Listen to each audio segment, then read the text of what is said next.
Late Night News. Late night? Man, you late covering these things. The LNR, Late News Radio. Hello and welcome back again to this quote unquote radio. This time around, we're in the March of 2026, as well as we have a name for this show. Finally, I struck at the name. I figured out a name for this show, and it's gonna be the LNR, Late News Radio. Exactly, ladies and gentlemen, since I always late, obviously, and it's gonna be very late to cover some news, especially when it comes to like a news that quickly expired as soon as the public got knows. But ladies and gentlemen, I'm trying my best. I mean, I'm the one who record this stuff, edit this stuff, and also publish this stuff into YouTube. So no wonder it takes time, especially, or I would say, forgot to mention that I have certain things more important, more busy outside of YouTube. So I'm sorry if I'm very late to cover some news. But anyways, though, we're in the March, especially. We're in the race week, ladies and gentlemen. The first race, Albert Park. I can't wait to see these things. Formula One 2026 season. Can't wait to see the result. Can't wait to see the real test of the 2026 regulation. I can't wait to see that on my TV. So, ladies and gentlemen, it's a good news. We finally have a race week, and probably some another race week coming up next week, I guess. Some other news like NASCAR. Now, speaking of NASCAR, you obviously know the Crew Morefest NASCAR update. You can enjoy it right now. Well, you can already enjoy it a couple of days ago. And speaking of the NASCAR, we forgot to mention Tyler Reddick. Back-to-back win from Daytona, Atlanta, and Austin. I would say Coda this time around, beating Shen Van Gisbergen. I mean, look, the owner, Michael Jordan himself, that's the thing, like 3 wins in a row, and turns out they're his racer. Tyler Reddick wins 3 races in a row for some reason after the whole lawsuit after lawsuit with NASCAR, obviously, and alongside with the front row motorsport. But it was a quite relief. Okay, winning in Daytona and winning back to back, especially winning in the road course where SVG is like the main master of the road course. It's like the road course master. Okay, when it comes to NASCAR, Shane Van Gisbergen, he's like the biggest nightmare of like in every single NASCAR racer, especially in the road course. So, props to 2311 for a number 45 Toyota Camry. I can't wait to see for the next NASCAR race, but we're gonna focus on the Formula One because it's gonna be very important. Not very important. I mean, it's gonna be the main topic of this episode. But before that, quick late news of this episode. Now, if you still remember the previous video where I set the background as a Bathurst race, there is a reason why I did that. Now, that reason is related to 12 hours of Bathurst or Bathurst 12 hours race. Now, you're already witnessing that race, and in fact, you already see the winners. Here's the winners. I don't know who the hell that was, but it was an impressive win. But that's not the thing that I'm interested with. See, there is other things that interest people, and so do I. Now, Mustang, as you might know, is known, or I would say has a reputation to hitting someone. But this race, none. They don't hit someone, which is great news. But in fact, it was other things. It was hitting a kangaroo. So, yeah, not very good. So, obviously, the trick compression stuff like that. Look, at this point, I'm not gonna following the whole controversy of a Toto Wolff and the trick compression ratio that Mercedes did. I mean, the Mercedes Power Car were gonna race at the Albert Park anyway. I mean, George Russell took pole on that race. So, and forgot to mention, Mercedes front row lockout finally for the first time after the Grand Effect era. Well, I mean, they did it before, but I forgot when and where they did that. But anyways, though, congratulations to Mercedes, and of course, we can't wait to see Ferrari. I mean, they've been consistent when it comes to this regulation. They're keen into the regulations, so hope for the best for that red team. Okay, I'm not big a fan of the Ferrari, but we got some hope for the Tifosi right there. Okay, and for the McLaren, we have some hope for the Oscar Piastri. I mean, his home race. Can't wait to see him winning in his home race. Hopefully, I mean, The McLaren car seems pretty strong to me. I mean, it's quite a contender for the Mercedes. Even though Mercedes is finally back at its form, they finally figuring out this 2026 regulation. They're not gonna have some issue. Obviously, same problem back when they were in the Grand Effect era. Now, enough for the top team. Now, Red Bull, surprisingly, Max Verstappen is having an issue in the qualifying and resulting him not qualifying in the Q1. That's quite surprising for the four-time champion. Now, speaking of the brand new regulation, 2020 regulation, some people kind of have some doubt in the brand new like regulation. I mean, Max Verstappen himself told him that this brand new regulation is pretty much like a Formula E. I mean, I'm agreeing with him. I mean, look, he's a four-time champion. He knows what makes Formula One interesting, or what makes Formula One is how do I say, entertaining in a rather Formula One way, not American way, but in a rather Formula One way. You know what I mean?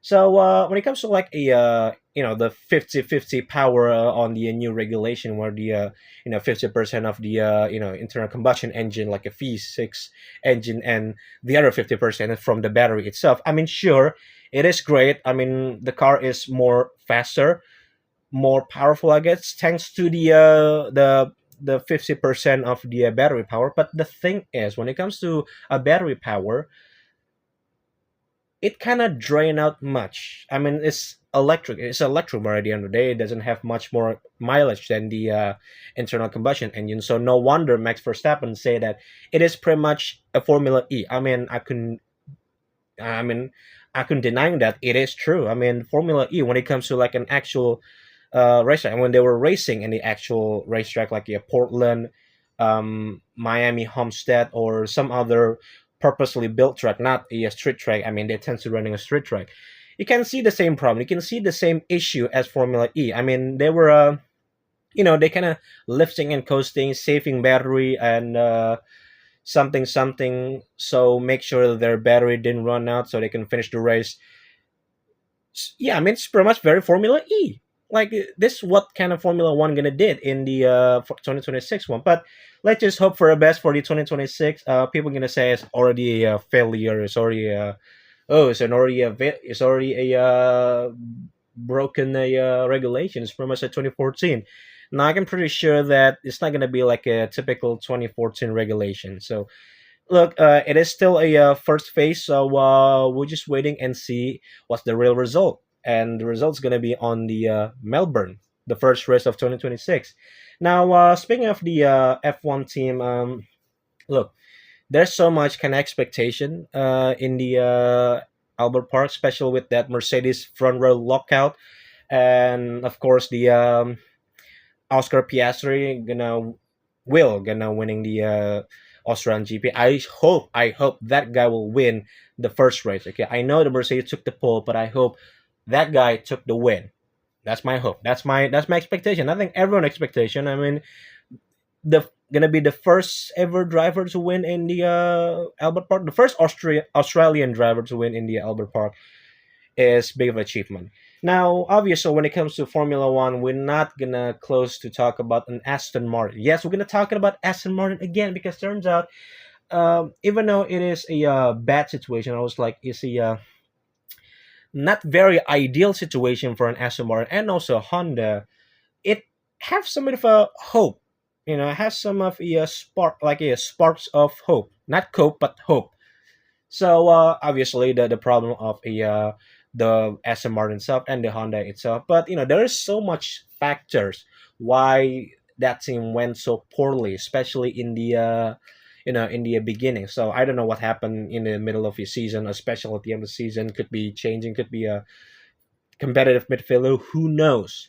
But there's so many factors. Okay, we can't blame Honda for that one. I mean, the car itself might be the problem. I mean, in the news itself, they say that this is the first time that Aston Martin made their own gearbox for the 2026 car, so that might be the factor. But probably there's some possible chance that Adrian Newey who's the one to blame itself. I mean, obviously because he's like the the airbender of Formula One. People didn't put it down on him. Look, there is some time that Adrian Newey make like a I don't know, not a very good car. And look, we can't just fully blame on Honda. Okay, there's so many factors of why this happened in the first place, of why this happened right now. So, ladies and gentlemen, that's talking about for the Aston Martin. I hope that Lawrence Stroll himself could, have some of time, like at least waiting for the real result. Okay, I mean,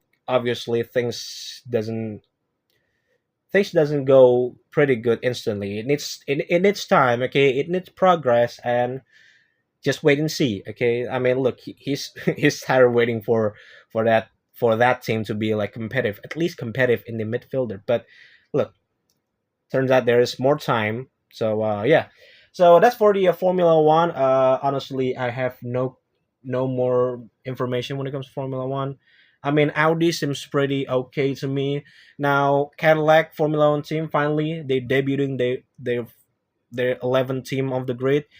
Obviously the performance when we expect it. I mean, they're not gonna be like a midfielder. They're gonna be like a at least back marker. Okay, and it's quite acceptable since they were a new team. Okay, since they're debuting this team in the modern era, which it's very challenging, very difficult, and so on and so forth. And for a little fun fact, they named the chassis and they kind of attributing to the Mario Andretti.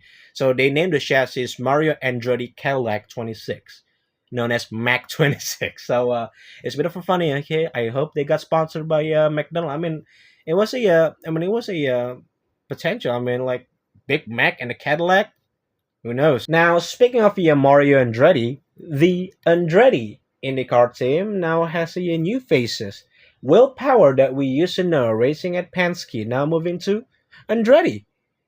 Now you already know that since it was in old news. I mean, we already racing. They're already racing at the St. Petersburg, and we already see the winners. But Will Power probably have to get used to it into the Honda powertrain. Now, there's some newcomers here like a Mick Schumacher, final racing for RLL, Rahal Letterman Racing, and of course Roman Grosjean is back again at IndyCar, driving his old ride Delcone Racing. Now, remember him in that purple Nerd Tech car, and now here it is. He's back again. He reunited with his first team that he debuted in the IndyCar.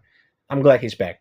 What else? Oh, I do forgot that Alpine. When it comes to an Alpine, we're not gonna talk about the F1 team. Sure, the F1 team is at least progressively doing good, but we're gonna talk about the endurance program.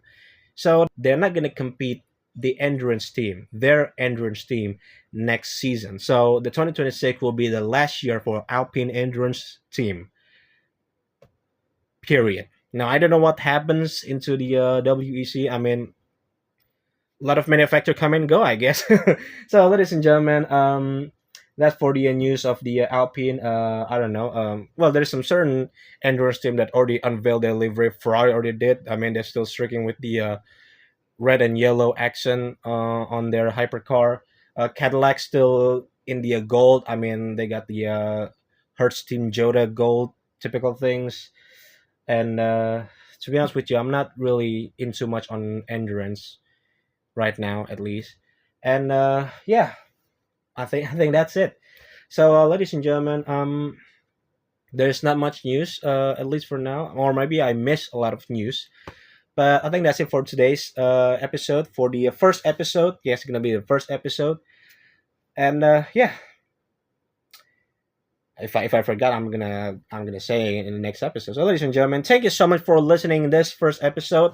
Um, I'm gonna try my best to like edit these things right away and publish this thing right away. So if you like the show, please smash like and subscribe button. And if you're in the middle of the road, just be careful, drive safe, and goodbye. See you in the next episode, boys.